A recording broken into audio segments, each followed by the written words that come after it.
Hi guys, कैसे हैं आप सब। होपफुली अच्छे होंगे। लॉकडाउन पीरियड में घर पे हैं तो मज़े कर रहे होंगे। और तो इसी लॉकडाउन पीरियड का फ़ायदा उठाया जाए और कुछ पढ़ाई सढ़ाई भी की जाए। तो हमारा चैनल जो कि आप लोग के लिए एक प्लेटफॉर्म लाया है, तो ताकि आप लोग घर पे रह के लॉकडाउन पीरियड में अपना सिलेबस कंप्लीट कर पाएँ। तो जो नाइन्थ के अभी बच्चे प्रमोटेड है, टेंथ में जाने वाले एक्साइटेड भी होंगे, उनके अंदर क्यूरियोसिटी भी होगी, नए चैप्टर्स, नए बुक्स, नए टीचर्स।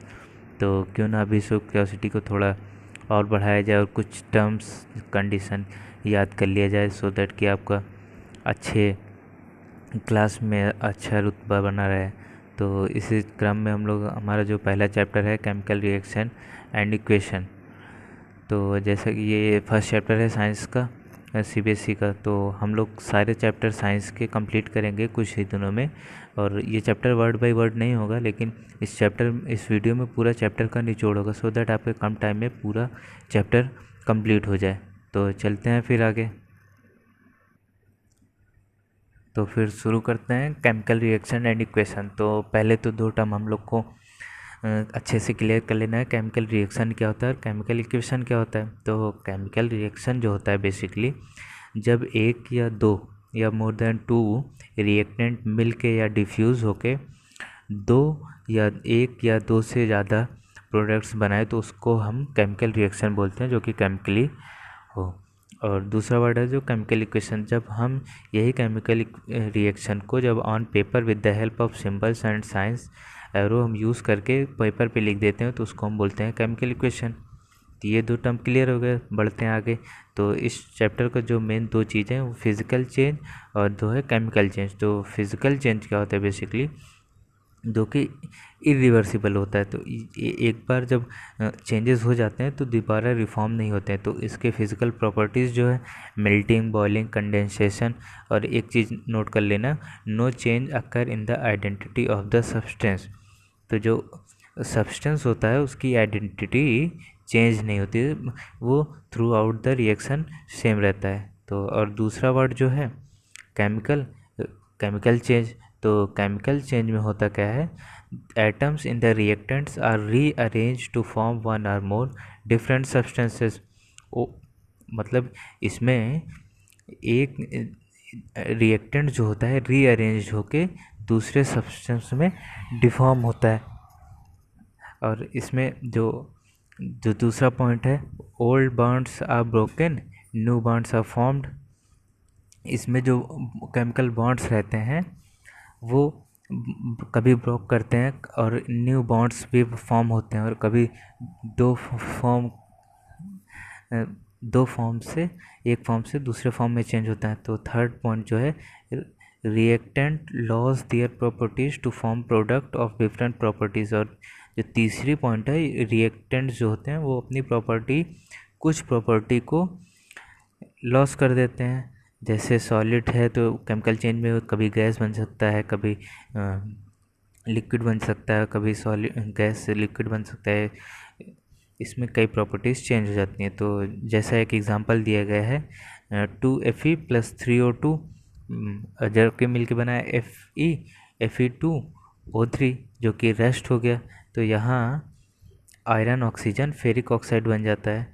और उसके बाद फिर हम आगे चलते हैं केमिकल इक्वेशन। तो यहाँ डेफिनेशन दी गई है, the symbolic representation of chemical reaction is called chemical equation. Features of chemical equations. तो कुछ फीचर्स दिए गए हैं जो कि आप लोग स्क्रीनशॉट लेके इसको पढ़ सकते हैं। The reactants are written on the left hand side with the plus sign between them. तो जो रिएक्टेंट होते हैं वो लेफ्ट हैंड साइड में होते हैं और बीच में उनके प्लस साइन लगा रहता है। और दूसरा पॉइंट जो, the products are written on the right hand side with the plus sign between them. और जब प्रोडक्ट होता है वो राइट हैंड साइड में होता है। जब एक प्रोडक्ट रहता है तो कोई साइन नहीं, जब मोर देन वन प्रोडक्ट रहते हैं तो बीच बीच में उनके साइन, प्लस साइन का इस्तेमाल किया जाता है। और जो एक चीज़ और, third point, the an arrow separates the reactant from the product. The arrow head points toward the product and indicates the direction of the reaction. तो रिएक्शन के बीच में एक एरो लगाया जाता है कि जो कि पॉइंट करता है किस डायरेक्शन में रिएक्शन जा रही है, फॉरवर्ड डायरेक्शन या बैकवर्ड डायरेक्शन। ठीक है, उसके बाद आगे बढ़ते हैं। फिर आता है स्केलेटल केमिकल इक्वेशन। ये काफ़ी पूछा जाता है। A chemical equation which simply represent the symbol and formula of reactant and product taking part in the reaction is known as the skeletal chemical equation for a reaction।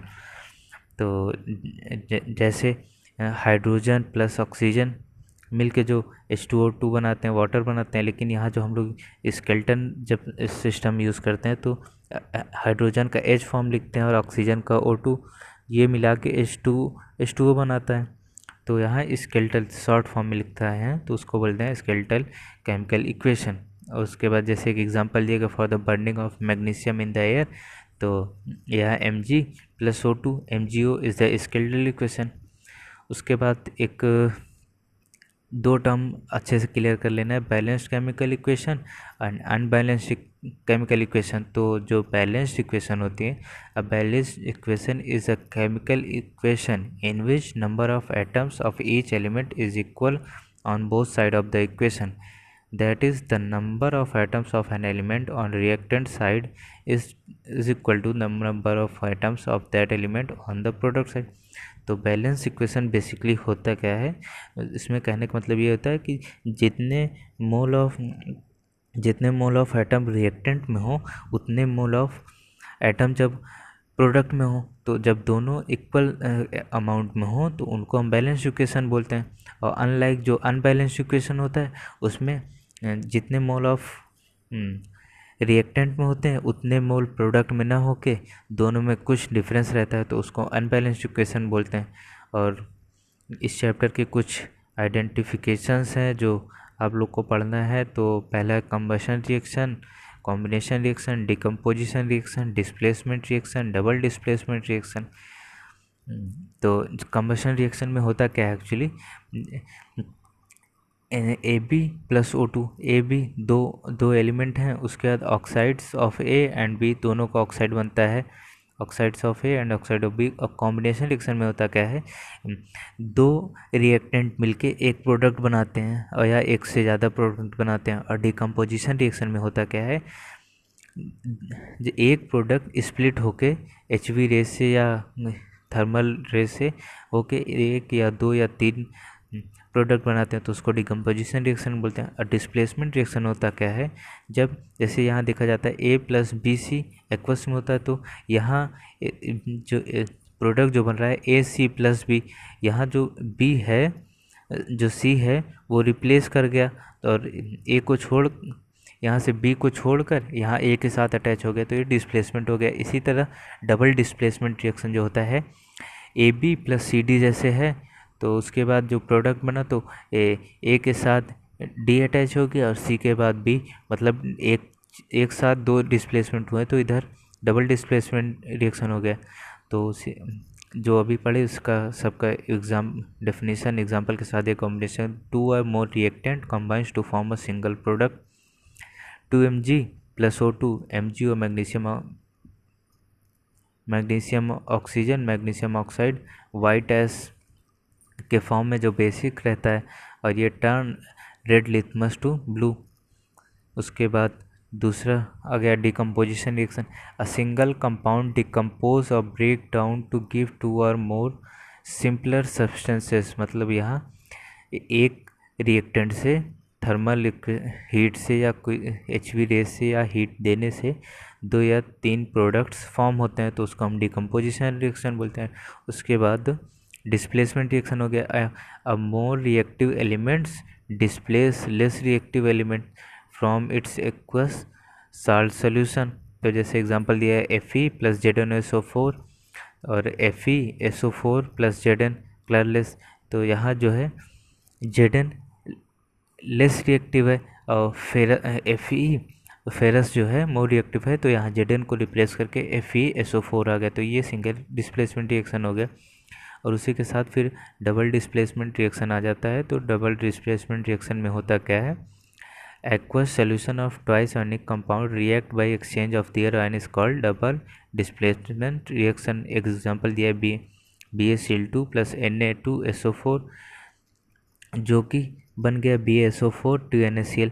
तो double displacement क्या होता है, जो exchange होते हैं इधर जो exchange हो जाते हैं, मतलब दो आयन होते हैं तो उसी के हिसाब से एक्सचेंज हो जाते हैं। तो यहाँ से Ba यहाँ Cl के साथ था, लेकिन यहाँ Na के साथ यहाँ SO4 के साथ आ गया, यहाँ Na2SO4 के साथ था तो यहाँ NaCl के साथ आ गया। इसी तरह एक एग्जांपल और दिए गए। फिर आगे बढ़ते हैं, ऑक्सीडेशन रिएक्शन।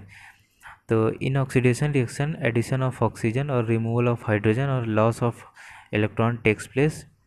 मतलब ऑक्सीडेशन रिएक्शन में या तो ऑक्सीजन का एडिशन होगा, या तो रिमूवल ऑफ हाइड्रोजन होगा, और या तो लॉस ऑफ इलेक्ट्रॉन होगा। तो वहाँ हम समझ जाएंगे कि ऑक्सीडेशन रिएक्शन हो रहा है। तो जैसे Mg+O2, यहाँ MgO, यहाँ 2 मोल ऑफ O2 लिया गया था, लेकिन यहाँ जो प्रोडक्ट में 1 O है।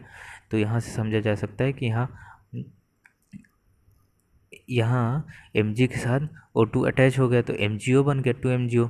तो यहाँ ऑक्सीजन जो अटैच हो गया, इसलिए ऑक्सीडेशन रिएक्शन। जैसे एग्जांपल और CO+O2, तो COO 2COO, तो यहाँ भी ऑक्सीजन ऐड हो गया, तो यहाँ 2CO फिर से ऑक्सीडेशन रिएक्शन बता रहा है। उसके बाद बढ़ते हैं आगे, तो रिडक्शन रिएक्शन मिलता है। In reduction reaction addition of hydrogen और रिमूवल ऑफ ऑक्सीजन, ये अनलाइक ऑक्सीडेशन का एकदम डिफरेंट होता है। यहाँ पे एडिशन ऑफ हाइड्रोजन होता है, रिमूवल ऑफ ऑक्सीजन। तो जैसे एग्जांपल दिया COO+H2, तो यहाँ CO अलग हो गया और H2O, H रिमूव हो गया,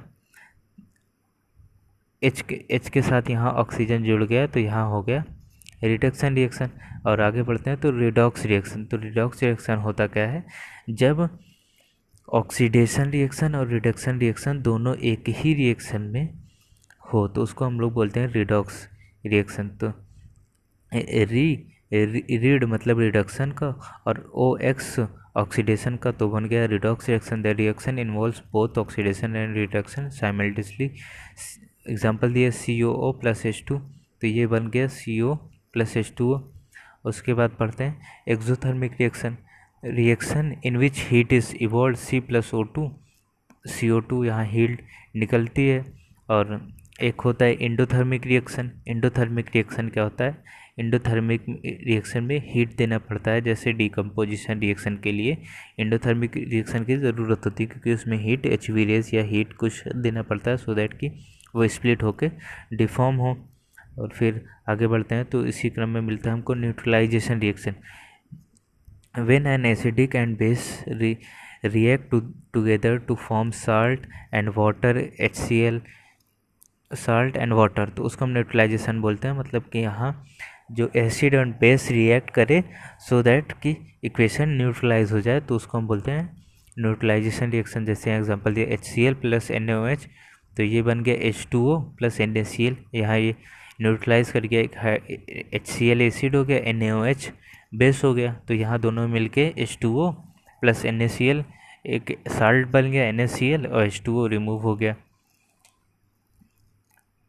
उसके बाद एक law of conservation of mass भी इसमें है, तो इसको भी पढ़ ले जाए। In a chemical reaction matter is conserve, total number of atoms equal to total number of atoms, total mass is equal to total mass, while balancing a chemical formula of reactant and product should not be change balancing। समझ रहे कि नहीं, जब balancing करना रहता है तो उसमें हमको इस लॉ का ख्याल रखना है कि law of conservation mass follow करे, कि मतलब जितने नंबर ऑफ एटम्स रिएक्टेंट में हो उतने नंबर्स ऑफ एटम प्रोडक्ट में भी हो। तो इधर कुछ एग्जांपल दिए गए हैं। तो जैसे Fe3O4+H2 मिलके बना रहा है FeH2O। जैसे कि यहाँ Fe3 यहाँ 3 लिया गया है और प्रोडक्ट में सिर्फ एक ही है, और ऑक्सीजन 4 लिया गया, प्रोडक्ट में एक है H2O सेम है। तो सबसे पहले हम लोग Fe को बैलेंस करने के लिए Fe3OH4 है, तो इधर Fe3 है तो इधर 3 लगा दिया गया। उसके बाद आगे चलते हैं, फिर दूसरा मिलता है ऑक्सीजन। तो यहाँ ऑक्सीजन को बैलेंस के लिए तो यहाँ 4 ऑक्सीजन लिए गए हैं, तो इधर 4 लगा दिए तो ऑक्सीजन भी 4 हो गए। लेकिन फिर हाइड्रोजन इधर 4 हो गया, तो इसको बैलेंस करने के लिए हम H2 के पहले 4 लगा देंगे, तो 4 2 जा 8, 4 2 जा 8, तो 8 हाइड्रोजन हो गया, 3 आयरन हो गया, और उसके बाद 4 ऑक्सीजन हो गया। और कुछ प्रॉपर्टीज़ हैं इस चैप्टर की। Corrosion, process of slowing reacting of metals due to attack of atmospheric gases like HO2, CO2 and etcetera. तो ये कोरोजन बेसिकली क्या होता है, जो जंग लग जाता है उसको जंग को कोरोजन बोलते हैं। तो एफी और कोरोजन की कुछ प्रॉपर्टीज़ होती हैं जिसके प्रेजेंस में कोरोजन होगा, तो वो है गैस, ऑक्सीजन और वाटर, एक्वस। तो जैसे एफ लोहे में लगता है तो एफ ही हो गया, 3/2 O2 है, ऑक्सीजन हो गया, और H2O वाटर एक्वस सोल्यूशन, तो Fe3 × H2O। तो ये कोरोजन रस्ट का फॉर्मूला है। तो रस्ट को जो हम लोग बोलते हैं हाइड्रेटेड आयरन थर्ड ऑक्साइड। और इसको प्रिवेंट कैसे किया जा सकता है, तो हम लोग पेंट भी कर सकते हैं, ग्लोनाइजेशन भी होता है, ऑयलिंग भी होता है, ग्रीसिंग होता है। Corrosion of aluminium has advantage since Al2O3 formed as a result of corrosion act as protective layer. तो एल्यूमिनियम का जो कोरोजन होता है वो हमारे लिए फ़ायदेमंद होता है, क्योंकि वो फिर एक प्रोटेक्टिव लेयर के जैसे काम करने लगता है। और उसके बाद बढ़ते हैं रेंसिडिटी। रेंसिडिटी होता क्या है, ऑक्सीडेशन ऑफ ऑयल और fats in a fluid resulting into bad smell and taste. तो रेंसिडिटी होता क्या है, जब खाना या कोई भी चीज़ सड़ जाती हो तो उसको हम लोग रेंसिडिटी बोलते हैं। तो जब इसमें कुछ चेंजेस आते हैं तो ऑक्सीडेशन होता है, ऑक्सीडेशन ऑफ ऑयल और फैट। तो इससे खाने की स्मेल ख़राब हो जाती है और खाना भी ख़राब हो जाता है। तो इसके प्रिवेंशन हैं, जो adding antioxidants, vacuum packing, replacing by air nitrogen, refrigerator और फूड स्टफ।